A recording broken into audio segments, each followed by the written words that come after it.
guys, it's Sarah. Welcome back to my channel and welcome to another Sims 4 speed build. So today we're building a Newcrest and we're building on a 20 by 15 lot. So this is a pretty small house and it was actually supposed to be a starter home, but halfway through it I had already spent too much money and I decided that I didn't want to take the time to make it into a starter home. It was really when I got to the interior that I kind of lost interest in that. And I feel like that's usually what I do. Probably I would do better if I built starter homes unfurnished, because I just really don't like furnishing the interior on a budget because everything's so expensive. And to me, most starter homes, when I think of starter homes, I'm thinking of like 20,000 simoleons, because that's what I think you start out with if you start as one sim.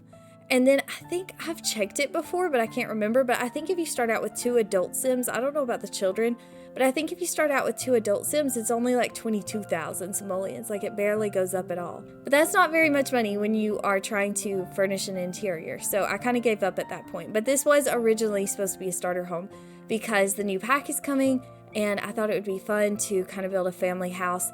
And I've been wanting to build some family homes, and then I keep trying to make myself wait until the pack comes out, which is, you know, pretty soon anyway. So I wanted to kind of build something for a family. And so this is a 2-bedroom house, but the second bedroom is a nursery. And so it's also a very small bedroom. But even if you wanted to change it to something else, because the nurseries aren't very useful right now, hopefully they will be more useful soon, but right now they're not very useful. And so if you wanted to change it to something else, it probably wouldn't make a good bedroom for any other sim than children or like toddlers, because it's very narrow. It's only 2 tiles wide on one side.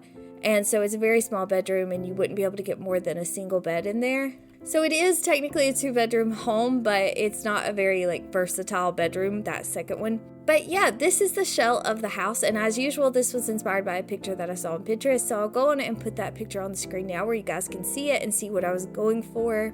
I did kind of recreate the shape of this house, but there's a lot of things that were a little bit different. So for one thing, you can kind of see this little chimney area. And that's what I'm going to call that, is a chimney or like a chimney wall, because I don't know what else to call that, because that's what I think of when I see it. I'm actually just now realizing that I didn't even put a fireplace in this build, so that's probably doesn't make any sense at all. But I wasn't thinking about it until now. But anyway, that little chimney area, it took so long to try to decide what I wanted to do there, because I wanted to recreate it, of course, because I don't usually build chimneys like all the way attached to the house like that. Usually if I'm going to use a chimney, then I'm just going to place it on top of the roof of the house and that's it. And I see other simmers build with these cute little chimney walls that are built into the house, and I just love it so much. And so I wanted to recreate it with this house. But clearly I do need a little bit of practice on that. So maybe I'll try to include those in more of my builds in the future, because I just didn't have a clue what to do. I've seen other people's builds that have them, and I've seen some simmers that use roof pieces to kind of make it a little bit more interesting and not just a straight wall. But I did try a few different roof pieces and it just wasn't working on this build. I don't know if it was me or what. And you know, another thing that I didn't like was that I couldn't really find a wallpaper that matched any of the chimneys that I had. And I think there was some that were close enough looking back on it, but for some reason it was bugging me.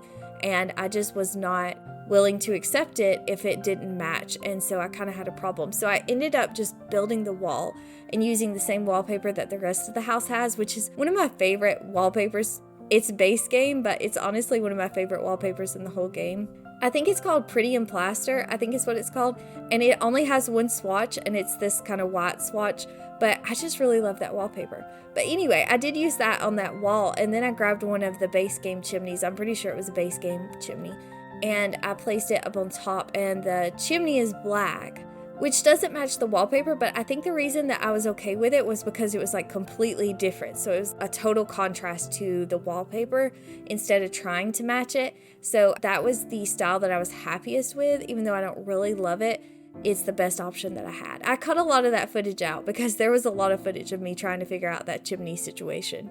But that's another thing about the inspiration picture, is that a lot of the accents in that house were more colorful. Like I want to think it was green accents that were on that house, and it was just absolutely so pretty.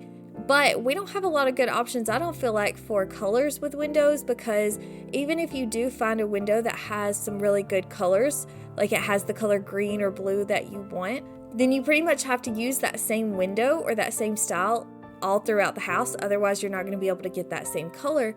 I don't know if that makes sense, but hopefully you guys know what I'm talking about. But like if you switch packs, then you're not going to be able to find something that has the same color most of the time unless it's very neutral. And so that's why I ended up going with the black accents, because pretty much all the windows have a black swatch to choose from. So that was just easier.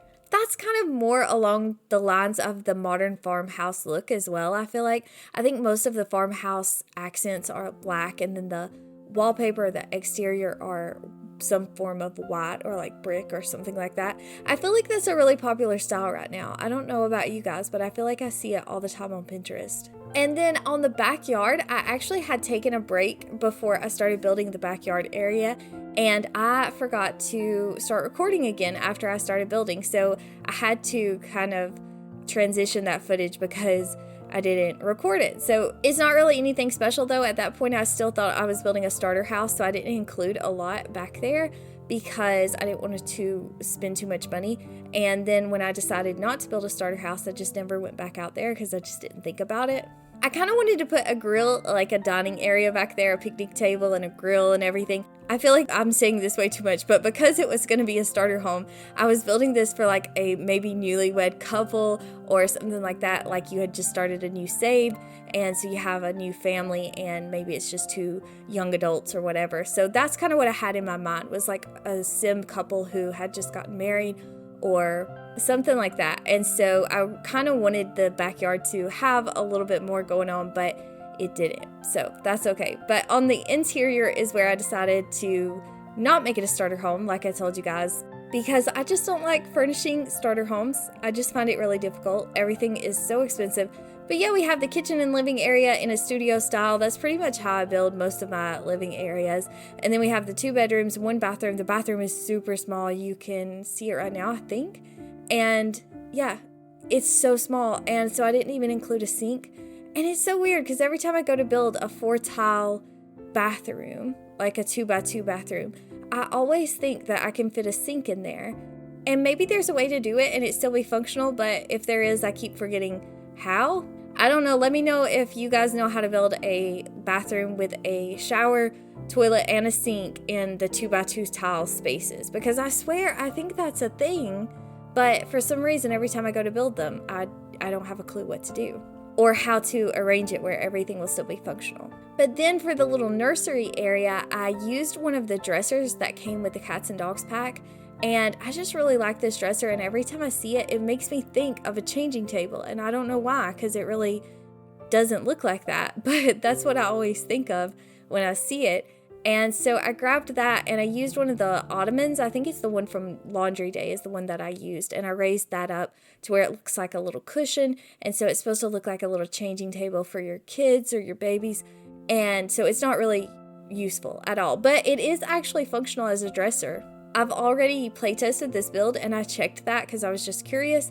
And yeah, it's still functional as a dresser. So I think that's pretty cool. And it's a little bit decorative. Hopefully pretty soon with the new update and the new pack, hopefully that won't be a thing anymore and we'll actually have a changing table. Hopefully, fingers crossed, we'll have some more decorative items for nurseries and stuff like that, hopefully. But this was my little take on a nursery right now in the game, and it's not super impressive. But anyway, the last bedroom is pretty simple as well. There's not a lot to it. It was kind of a small space for a bedroom also, but that is pretty much it for this build. Thank you guys so much for watching. I hope you enjoyed this house and this speed build. Let me know what you think down below in the comments if you want to. I always love hearing from you guys. But thanks so much for hanging out with me throughout this speed build. I hope you guys are all doing really, really well, and hopefully I will talk to you guys soon with another speed build.